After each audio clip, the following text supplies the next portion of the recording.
welcome back to my series, The Bible Doesn't Make Any Sense. Today's episode, Judges chapters 13 through 16. This is the story of Samson. Now, if you're only here to hear the story of Samson and Delilah, you can go to this timestamp. But this dude's entire story is insane, and so we're going to talk about it. Straight off the bat, again, the Israelites did evil in the eyes of the Lord, so the Lord delivered them into the hands of the Philistines for 40 years. Looks like God is throwing a temper tantrum again, but that's kind of normal for him now. So a man of Zorah, his name was Manoah, and he had a wife who was childless and, couldn't have kids at all. So an angel of the Lord appears before her one day. The angel tells her, "You are barren and childless, but soon you will give birth to a son." The angel tells her to not drink any wine and do not eat anything unclean, and that she will become pregnant and have a son whose head has never been touched by a razor. And he will take the lead in delivering Israel from the hands of the Philistines. Deliver the Israelites from the Philistines. The same Lord who delivered the Israelites to the Philistines. That's like setting a house on fire and then going to a random woman and saying, "Hey,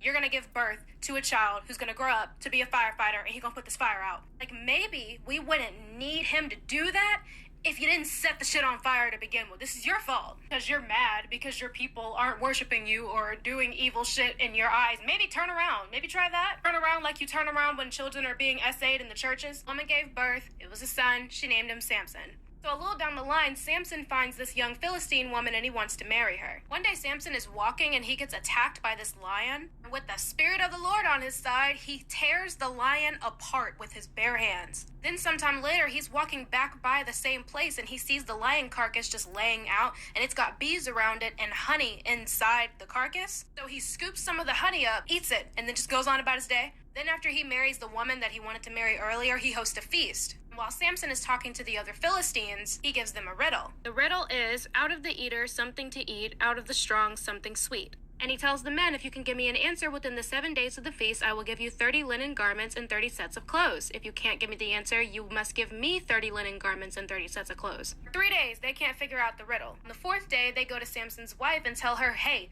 tell your husband to give you the answer to the riddle and then tell us so we can win this. And if you don't, we're going to burn you and your father's household to death." Because they felt like she brought him over there just to steal their stuff. So Samson's wife goes to Samson and is trying to beg him to give her the answer to the riddle. And she does this for days. And then finally, on the 7th day, which was the last day that they could have guessed for the riddle, Samson tells her the answer. She tells the other Philistines, and they tell him the answer, and they win. Then, here's another kicker. Spirit of the Lord came powerfully upon Samson. He went down to this town, struck down 30 of their men, stripped them of everything, and gave their clothes to the Philistines who had explained the riddle. He went back to his father's house, and then Samson's wife was given to one of his companions who had attended him in the feast. So he killed 30 men in a completely different town. 30 random innocent men stole their clothes and gave those clothes to the Philistines who solved the riddle. It low-key sounds like Samson has some anger issues, but we're gonna keep going. Later on, Samson goes back and goes to visit his wife. But the wife's father wouldn't let him in because he was like, "I thought you hated her, so I gave her to one of the other guys." Now this really pissed Samson off. Well, he went out and caught 300 foxes and tied them tail to tail in pairs. He then fastened a torch to every pair of tails,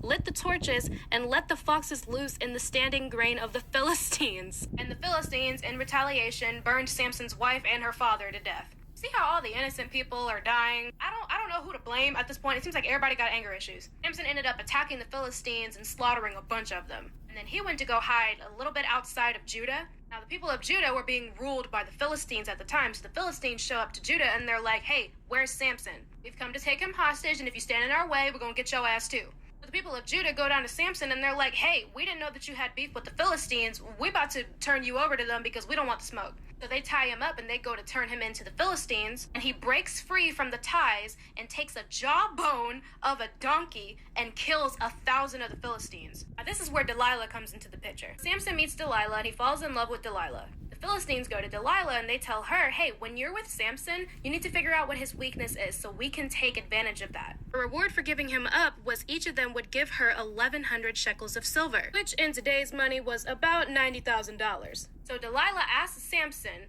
3 separate times what his weakness is, and every time he lies to her. All 3 times that he lies to her, she sets him up that night with the exact thing that he said was his weakness. And she's like, "Oh, Samson, the Philistines are upon you." And then he breaks free. He's like, "I'm still strong." I'm just trying to figure out why he stayed around for her to do this to him 3 times? Like, I tell you my weakness, and then the same night that I tell you my weakness, the Philistine showed up, and I'm tied up with the exact thing that I told you my weakness was. This isn't a coincidence at this point. Was he just dumb? Why would he still stay around? Like, get out of there. She's obviously trying to set you up. And the 4th time, she asks again, and she's like, obviously you don't love me if you can't confide in me. And so he finally tells her the truth. He says, no razor has ever been used on my head because I have been a Nazirite dedicated to God from my mother's womb. If my head was shaved, my strength would leave me and I would become as weak as any other man. What did Delilah do? Obviously, she sets him up again, and this time she cuts his hair. Sends the Philistines over there. They ended up gouging his eyes out. Took him down to Gaza, and then they have him in the prison grinding up grain.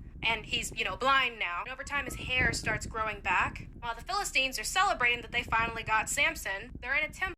So I did a video about a year ago called something about Samson being the dumbest man in the Bible.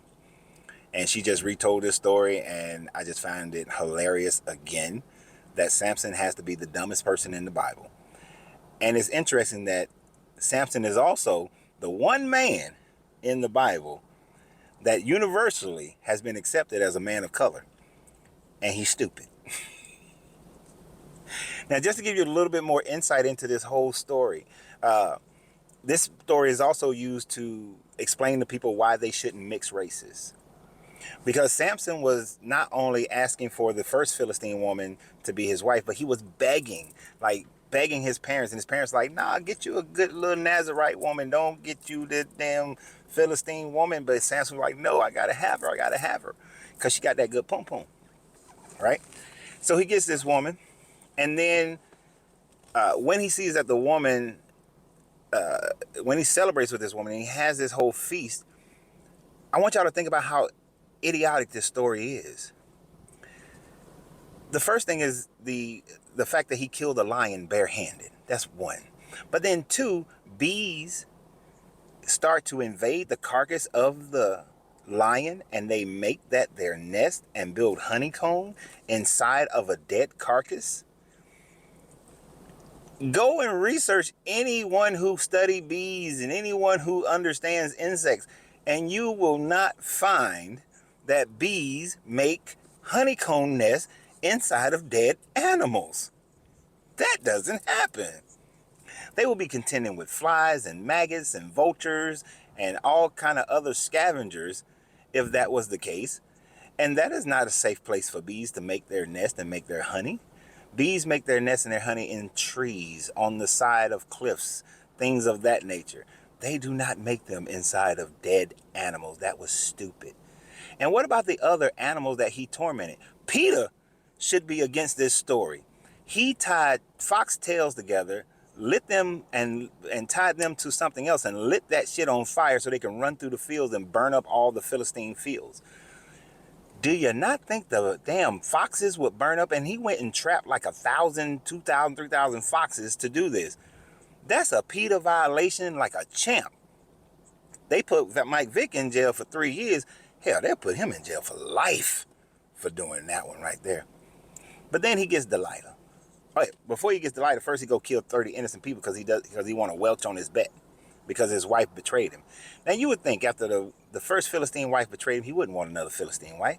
But I'm telling you, them Philistine women must got some good pom-pom.